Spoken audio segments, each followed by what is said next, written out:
एक समय की बात है। हजारों बौद्ध भिक्षु एक बौद्ध भिक्षु को घेर कर खड़े थे। वह सभी इंतजार कर रहे थे कि वह एक बौद्ध भिक्षु जो अपने जीवन की अंतिम सांसें ले रहा था, वह अपने जीवन के इन अंतिम पलों में कौन सा उपदेश देकर जाना चाहता है। उन बौद्ध भिक्षुओं की निगाहें उसी भिक्षु पर टिकी हुई थी। दरअसल वो बौद्ध भिक्षु उन सभी भिक्षुओं का गुरु था और वह अब अपने जीवन की अंतिम सांसें ले रहा था। और इस वक्त जब वो मृत्यु के बेहद करीब था तो उसके सभी शिष्य उसे घेर कर खड़े थे। वे सभी जानना चाहते थे कि जीवन का सार क्या है, वह उन्हें क्या सार देकर जाना चाहते हैं। तब उस बौद्ध भिक्षु ने अपने एक शिष्य को इशारे से अपने पास बुलाया और उसके कान में कहा, जीवन में कभी भी बिल्ली मत पालना। यह कहकर उसने अपने प्राण त्याग दिए। अब यह बात उस शिष्य को बड़ी ही नासमझी भरी लगी। सभी शिष्य उससे पूछ रहे थे कि गुरुजी ने तुम्हारे कान में क्या कहा। वह उन सभी को अपने गुरु द्वारा बोले गए शब्द दोहरा कर बता देता कि अपने जीवन में कभी भी बिल्ली मत पालना। अब सभी भिक्षु विचार में पड़ गए कि ये कैसी नासमझी भरी बात है। जीवन में भला बिल्ली कौन पालता है, और जीवन के ज्ञान का, जीवन के सार का बिल्ली से क्या तात्पर्य हो सकता है। इस बात का मतलब कोई भी समझ नहीं पा रहा था। लेकिन उन्हें यह भी पता था कि यह बात व्यर्थ तो नहीं हो सकती, क्योंकि यह बात उनके गुरु ने बोली है। और इसी बात का रहस्य जानने के लिए कुछ शिष्य अपने गुरु के पुराने मित्र के पास जाते हैं और वह उनके गुरु द्वारा कही हुई बात को उनसे कहकर पूछते हैं कि गुरुजी, भला इस बात का क्या मतलब हो सकता है कि जीवन में कभी बिल्ली नहीं पालनी चाहिए। यह बात सुनकर उस बौद्ध भिक्षु का वह मित्र मुस्कुराने लगा और उसने उन सभी शिष्यों से कहा, यह बात बहुत ही गहरी है। दरअसल यह बात उस बौद्ध गुरु के जीवन से जुड़ी हुई है। पहले पहले जब तुम्हारे गुरु ने संन्यास लिया था तो उन्होंने अपना पूरा परिवार त्याग दिया था। उनका भरा पूरा परिवार था, पत्नी थी, बच्चे थे, माँ बाप थे। लेकिन उनके मन में अचानक तीव्र इच्छा उठी और उन्होंने सत्य को जानने के लिए अपने परिवार को पीछे छोड़ दिया और संन्यास ले लिया।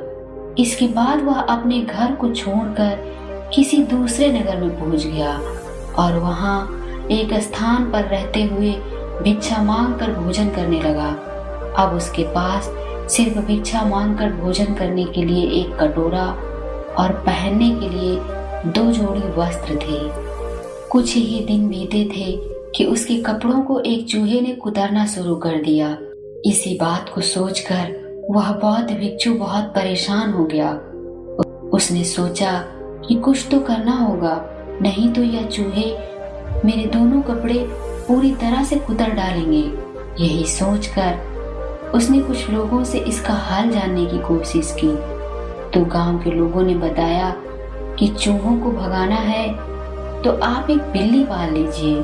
बिल्ली होगी तो चूहे नहीं होंगे, चूहे नहीं होंगे तो आपके कपड़ों को कुतरेंगे कैसे।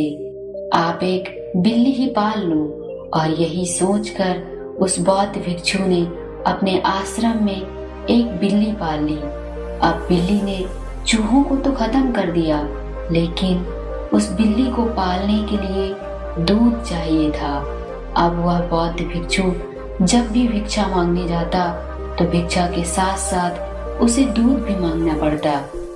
वह अपनी बिल्ली को ऐसे ही दूध पिलाता रहा, लेकिन कुछ दिन बाद लोगों ने उसे राय दी कि भिक्षा में दूध मांगना अच्छा नहीं लगता। तुम एक काम क्यों नहीं करते, एक गाय पाल लो। गाय पाल लोगे तो उसे तुम्हारी बिल्ली भी पलती रहेगी और तुम्हारे लिए भी दूध की थोड़ी व्यवस्था हो जाएगी। यही कहकर उस नगर के कुछ लोगों ने उस बौद्ध भिक्षु के आश्रम में एक गाय लाकर बांध दी। बौद्ध भिक्षु को भी लगा कि हाँ, यही सही रहेगा। इस तरह बिल्ली को भी दूध पिला दूंगा, बदले में मुझे भी कुछ दूध मिल जाया करेगा। और ऐसे करते करते उसका जीवन फिर से चलने लगा। लेकिन कुछ दिनों बाद उसे यह एहसास हुआ कि गाय की देखभाल के लिए उसे चारा चाहिए होता है और वह तो भिक्षा मांगने के लिए आश्रम से बाहर चला जाता है, तो गाय की देखरेख कौन करेगा। और यही समस्या बढ़ती जा रही थी। उसे इस समस्या का कोई हल नजर नहीं आ रहा था, तो उसने गांव के लोगों से पूछा कि मुझे क्या करना चाहिए। तब गांव के लोगों ने कहा कि इस गांव में एक विधवा औरत है, उसके पास रहने के लिए जगह नहीं है। आप उससे बात कर लो, उसे अपने पास रहने के लिए जगह दे दो, बदले में वह आपके सारे काम समय पर कर दिया करेगी। आपकी गाय की देखभाल भी हो जाएगी और आपका सारा काम भी समय पर हो जाया करेगा। उस बौद्ध भिक्षु ने सोचा, हाँ, यह ठीक रहेगा। उसने उस आश्रम में उस औरत को रख लिया। वह औरत उस भिक्षु के खाने और आश्रम का ध्यान रखती थी, आश्रम के सभी काम समय पर निपटाती और उसकी गाय के लिए चारा वगैरह भी लेकर आती, जिससे उस बौद्ध भिक्षु का जीवन वापस से सार्थक रूप से व्यतीत होने लगा। लेकिन कुछ ही दिनों बाद साथ रहते रहते उन दोनों के बीच में प्रेम हो गया। और प्रेम होना तो जाहिर था, क्योंकि वह दोनों ही बहुत आकर्षक थे। जहाँ पर वो बौद्ध भिक्षु जवान था, तो वहीं पर वह विधवा औरत अपनी खूबसूरती में चार चांद लगा रही थी। इसी तरह से प्रेम करते हुए जब उन्हें कुछ दिन व्यतीत हो गए, तो वह विधवा औरत गर्भवती हो गई और उसके पेट में उस बौद्ध भिक्षु का बच्चा पलने लगा।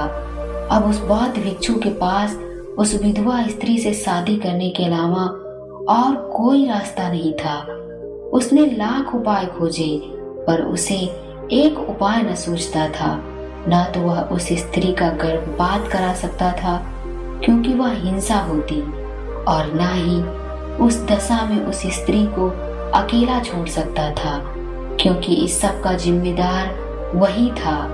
इसीलिए ना चाहते हुए भी उस बौद्ध भिक्षु को उस विधवा स्त्री से शादी करनी पड़ गई। वह लौट कर अब वहीं पहुंच चुका था जहां से उसने अपने जीवन की शुरुआत की थी।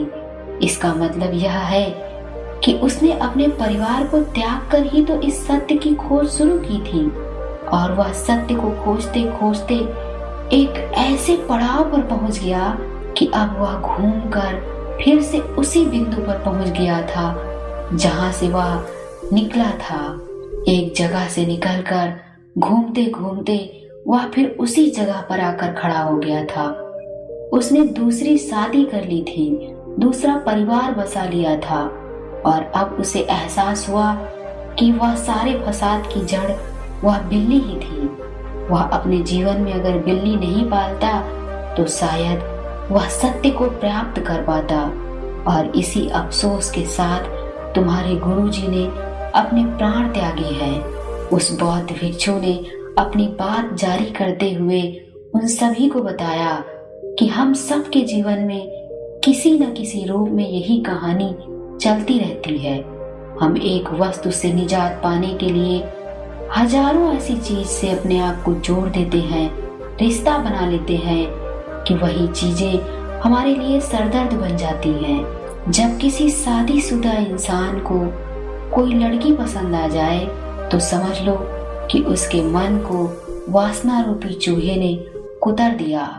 वह चैन से जीने नहीं देगा, और अब वो वासना रूपी चूहा उस इंसान को सुकून से जीने नहीं देगा।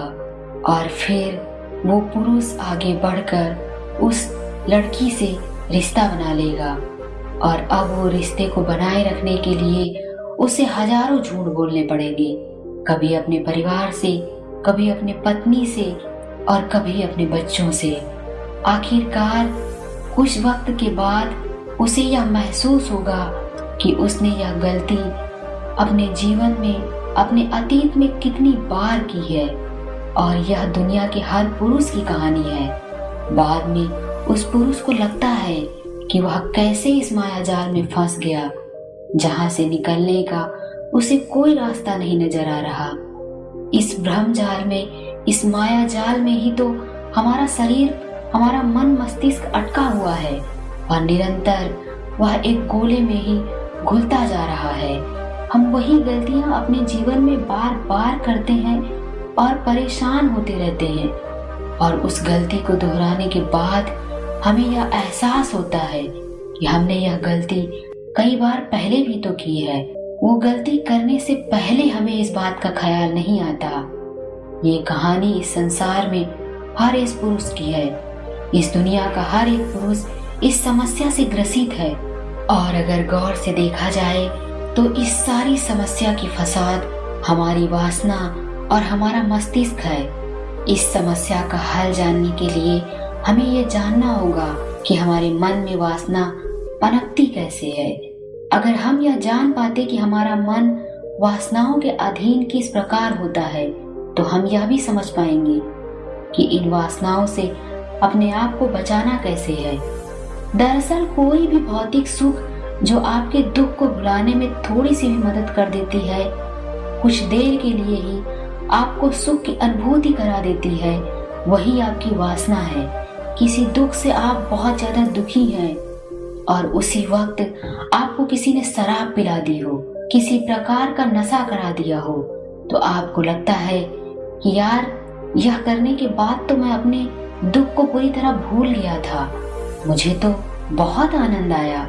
और जब यह ख्याल आपके मन में पनपता है तो यह आपकी वासना बन जाती है और धीरे धीरे आप उस वासना के गुलाम हो जाते हैं। आपको पता भी नहीं चलता कि कब और कैसे ये प्रेम रूपी वासना आपके मन मस्तिष्क पर हावी हो चुका है। उस वक्त आपको ये ख्याल नहीं रहता कि इस दुनिया का कोई भी भौतिक सुख आपके दुख को पूरी तरह खत्म नहीं कर सकता। यह सिर्फ और सिर्फ कुछ पल का एक भ्रम है जो हमें शारीरिक शांति तो दे सकती है, पर मानसिक रूप से हम एक बार फिर से एक ऐसे संकट में पड़ जाएंगे जिससे उबरने का हमें कोई रास्ता नजर नहीं आएगा। और बहुत से पुरुष तो इसके पीछे उन्हीं औरतों को दोष देने लगते हैं जिनसे वो कभी प्रेम की गुहार लगाते रहते हैं, जिनसे वो कभी प्रेम की भीख मांगते रहते हैं। ये इस दुनिया के हर पुरुष की कहानी है।